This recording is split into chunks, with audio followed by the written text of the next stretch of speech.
नमस्कार मैत्रिणींनो, मी सोनाली स्वागत करते तुमचं आजच्या एका नवीन व्हिडिओमध्ये. तर बघा, आजच्या व्हिडिओमध्ये आज आपण खूप सुंदर अशी बोटनेकमध्ये ब्लाऊज डिझाइन बघणार आहोत. तर ही बोटनेक ब्लाऊज डिझाइन आहे आणि ब्लाऊजची उंची आहे 14 इंच, म्हणजे तयार 14 इंच, सॉरी 14.5 इंच आहे आणि पूर्ण उंची मी 15.5 इंच घेतलेली आहे. शोल्डर आहे 8.5 इंच. त्याचा म्हणजे पूर्ण शोल्डर 17 इंच आहे. त्याचा हाफ मी 8.5 घेतलेला आहे आणि गळा रुंदी घेतलेली आहे 4.5 इंच. आणि इथे बघा खाली 3.5 इंच घेऊन बोटनेकचा शेप दिला. त्याच्यानंतर इथे बघा 2 इंच सरळ खाली घेतलं, तिथून 4-4 इंचावर मार्किंग केलं आणि अशा प्रकारे इथं बॉक्स तयार करून घेतलेला आहे. आणि ह्या बॉक्समध्ये आपण गळ्याची डिझाइन बनवणार आहोत. तर इथे बघा, सगळ्यात अगोदर मी पान आकाराचा शेप दिलेला होता, पण पान गळा थोडासा छोटा वाटत होता. मग नंतर मी खालच्या साईडला असा राऊंड शेप देऊन घेतलेला आहे. तर तुम्ही व्हिडिओमध्ये बघू शकता, सेम त्याच पद्धतीने पण तुम्हाला इथं शेप देऊन घ्यायचा आहे. आणि ज्या टाईपचा आपण इथे एक डिझाइन बनवणार आहोत, त्याच्यामध्ये हा गोल शेपच चांगला दिसला असता, त्याच्यामुळे खालच्या साईडने मी इथं गोल शेप देऊन घेतलेला आहे. तर इथे बघा, जो शेप दिलेला होता तो इथे कट करून घेतला आणि वरचा जो बोटनेकचा आपण कटिंग केलेला होता तो पण मी इथे कट करून घेतलेला आहे.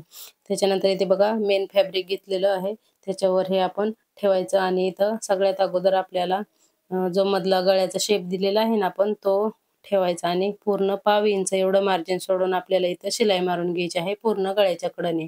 पण त्याच्या अगोदर सगळ्यात अगोदर मी खालच्या साईडला शिलाई मारून घेते, म्हणजे काय होतं ना, आपला जो अस्तर आहे ना ते इकडे तिकडे सरकत नाही आणि पूर्ण आपलं जर फिनिशिंगमध्ये ब्लाऊज तयार होतो. नाही तर काय होतं, सुळसुळीत कपडा असला किंवा जरी कडक कपडा असला तरी अस्तर त्याच्यावर व्यवस्थित सेट होत नाही. कधी कधी मग इकडे तिकडे सरकला जातो, मग एका साईडला कपडा जातो. त्याच्यामुळे कधी पण आपण जेव्हा मधला नेक पलटी करायचा असेल किंवा शिलाई गळ्याला मारत असेल, त्यावेळेस सगळ्यात अगोदर कमरेला एक 5 नंबरची शिलाई मारून घ्यायची आणि गळ्याला छोटी शिलाई मारायची, एकदम 1 नाही तर 2 नंबरची. आणि पूर्ण गळ्याला शिलाई मारून झाली ना, मग खालची कमरेची जी शिलाई आहे ती आपण खोलायची आणि नंतर गळा पलटी करून घ्यायचा, म्हणजे खूप सुंदर अशी आपल्या गळ्याला फिनिशिंग येते. तर इथे बघा, आता पूर्ण गळ्याला इथे शिलाई मारून झालेली आहे. आता मधला कपडा जो आहे तो इथं आपण कट करून घेऊया. आणि हा जो ब्लाऊज आहे तो 42 साईजचा ब्लाऊज आहे आणि हेवी साईजमध्ये डिझाइन कशी बनवायची तेही तुम्हाला समजेल. कारण नॉर्मल साईजमध्ये एवढं जास्त प्रॉब्लेम येत नाही, पण ज्यावेळेस आपण हेवी साईजमध्ये डिझाइन वगैरे बनवायला जातो, त्यावेळेस आपल्याला एक तर गळ्याचं माप समजत नाही, किती घ्यायचं गळा रुंदी वगैरे, किंवा कधी गळा छोटा होतो तर कधी खूपच मोठा होतो. त्याच्यामुळे ह्या सगळ्या आयडियाज तुम्हाला या व्हिडिओमधून बघायला भेटतील. आणि माझ्याकडे शक्यतो बोटनेकचे जे ब्लाऊज येतात ते शक्यतो करून जास्त हेवी साईजचेच असतात. तर एकाच कस्टमरचे इथे जवळ-जवळ 10 ते 12 ब्लाउज होते आणि सगळ्या ब्लाउजला बोटनेकमध्येच डिझाइन होत्या. त्याच्यातल्या मी बऱ्यापैकी डिझाइन मी तुमच्यासोबत इथं शेअर केलेल्या आहेत. तर तुम्ही त्यावेळी बघितले नसतील तर आपल्या चॅनलवर जाऊन नक्की बघा. खूप सुंदर अशा डिझाइन बोटनेकमध्ये मी इथं तुम्हाला सांगितलेल्या आहेत आणि सगळ्या ज्या आहेत त्या हेवी साईजमध्येच आहेत. तर इथे बघा, मधला कपडा जो आहे तो कट करून घेतला. त्याच्यानंतर इथे बघा, खालची कमरेची शिलाई खोलली. त्याच्यानंतर मी पूर्ण जो आपला अस्तर आहे ते पलटी करून आतमध्ये टाकला आणि इथं नंतर आपल्याला कमरेला शिलाई मारून घ्यायची आणि गळ्याच्या साईडला पूर्ण आपल्याला इथं दाब शिलाई मारून घ्यायची आहे. आणि दाब शिलाई मारणं गरजेचं आहे, म्हणजे जो कपडा आहे तो आपला व्यवस्थित सेट होतो, इकडे-तिकडे सरकत नाही आणि आपल्या ब्लाऊजच्या गळ्याला फिनिशिंग छान येते. तर इथे बघा, परफेक्ट अशी आपली दाब शिलाई इथे मारून झालेली आहे. त्याच्यानंतर अस्तरच्या चारही बाजूला आपल्याला इथं शिलाई मारून घ्यायची आणि जो आपला मेन ब्लाउज पीसचा एक्स्ट्राचा कपडा आहे तो इथे कट करून घ्यायचा आहे. आणि एवढ्या डिटेलमध्ये मी याच्यासाठी सांगते की आपल्या चॅनलवर जे काही जास्त सबस्क्रायबर आहेत ते सगळे जास्त करून बिगिनर्स आहेत. त्याच्यामुळे याच्या सगळ्या ज्या छोट्या-छोट्या गोष्टी आहेत त्या मी तुम्हाला अगदी डिटेलमध्ये सांगत असते, म्हणजे त्यांनाही कुठलाच प्रॉब्लेम येऊ नये. आणि ज्यांना येतं त्यांच्यासाठी चांगलंच आहे, पण ज्यांना येत नाही त्यांना आपण डायरेक्ट सांगायला गेलो तर बऱ्याच गोष्टी त्यांना जमत नाहीत. कधी-कधी गोष्टी छोट्याशाच असतात, पण त्या माहीत नसल्या तरी आपल्याला थोडे-थोडे प्रॉब्लेम येत राहतात. मग ब्लाऊज फिटिंग, फिनिशिंगमध्ये प्रॉब्लेम येतो. त्यामुळे मी ह्या छोट्या-छोट्या गोष्टी अगदी तुम्हाला समजावून सांगत असते. तर इथे बघा, पाठीमागे टक्स मारून घेतले आणि त्याच्यानंतर मी खालच्या साईडला इथं पट्टी फोल्ड करून घेतलेली आहे. तर इथे बघा, अशा प्रकारे आपला हा जो ब्लाऊज आहे तो हाफमध्ये रेडी झालेला आहे.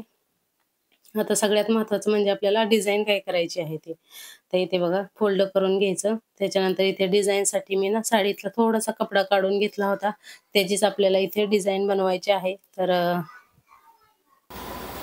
तर इथे बघा मी असे चौकोन तुकडे केलेले आहेत, तर त्याचे तर 3-3 इंचाचे मी इथं चौकोनचे तुकडे करून घेतलेले आहेत। त्याच्यानंतर आपण जसे लटकन बनवताना सेम त्याच पद्धतीने एकदा डबल फोल्ड करायचं आणि परत एकदा फोल्ड करून असं ट्रायंगलमध्ये आपल्याला इथं शिलाई मारून घ्यायची आहे। आपण जेव्हा ब्लाऊजला पाठीमागे दोरी लावतो त्याला जसे लटकन बनवतो सेम त्याच पद्धतीने आपल्याला लटकन बनवायचे आहेत, फक्त आपल्याला इथे दोरी टाकलेली नाही आहे। तर आणि असेच आपल्याला 5 ते 6 आपल्याला लटकन बनवून घ्यायचे आहेत। तर इथे बघा अशा प्रकारे सरळ करून घ्यायचे आणि जो नोक आहे ना त्याचा व्यवस्थित असा आपण काढून घ्यायचा आहे। आणि जो खालच्या साईडचा थोडासा नोक बाहेर आलेला असतो तो इथे आपल्याला कट करून टाकायचा आहे। तर सेम याच पद्धतीने आपल्याला बाकीचे जे लटकन आहेत ते इथं बनवून घ्यायचे आहेत। आता तुमची जर गळ्याची ब्रॉडनेस थोडीफार कमी जास्त घेतली असेल तर कमी जास्त लागू शकते।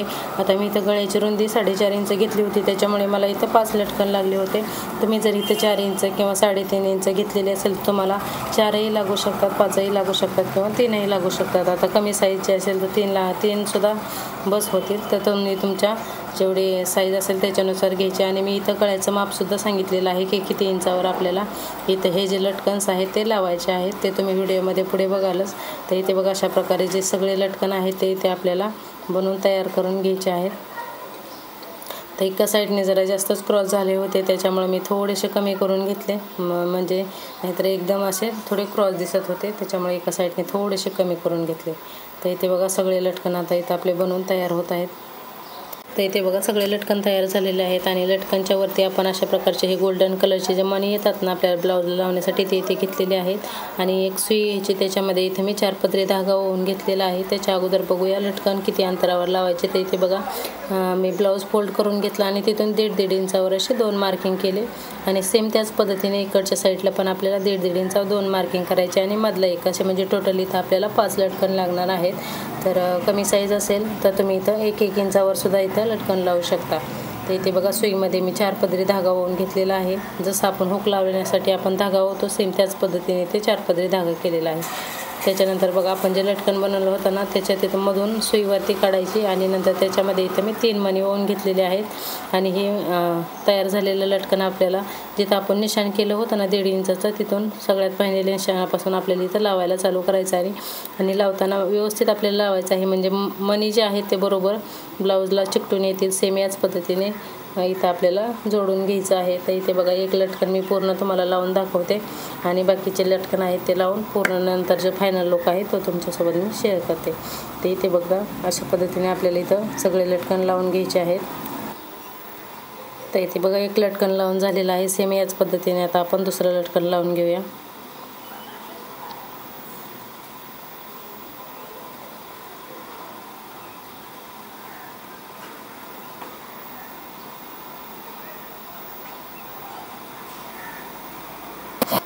तर इथे बघा सगळे लटकन आता आपले लावून झालेले आहेत। आता आपल्याला इथं गळापट्टी लावून घ्यायची आहे आणि गळ्याला पट्टी लावताना इथे मी सरळ पट्टी घेतलेली आहे, त्याच्यामुळे 2-3 ठिकाणी मी असे छोटे छोटे प्लेट दिलेले आहेत, त्यामुळे गळापट्टी आपली फिनिशिंगमध्ये व्यवस्थित लागते।